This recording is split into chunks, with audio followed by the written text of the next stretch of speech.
Copenhagen planks are a great exercise for strengthening the adductors, primarily in their shortened range. So in this video we're going to look at a few different variations. The entry position we're going to start with is going to be from a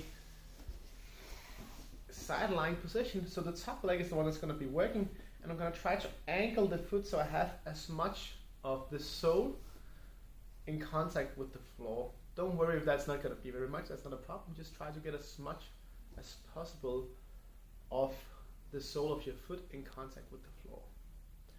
Then from this position, I'm going to come up into a side plank with the bottom knee in contact with the floor. The top leg, I'm actively pushing down into the floor, and I'm trying to take as little weight as possible with the bottom leg, but it can help as needed. Eventually we'll want the bottom leg, the bottom knee, to help less and less over time, until eventually we're able to pick it off and hold the plank position without support from that leg. That might take a while to work up to. I usually recommend doing holds for as little as 10 seconds, working all the way up to about 30 seconds at the max. But this is usually responds well to doing shorter, more intense holds.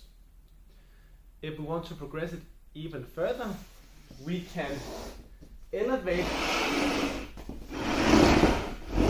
the top leg, still doing isometrics, but just elevating the top leg enough so we're basically in a horizontal position, more or less, with the upper body.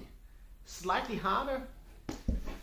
Once we are at this point, we could also introduce dynamic versions where instead of just holding, I can push up and then lower control down. So working the position in a more dynamic manner.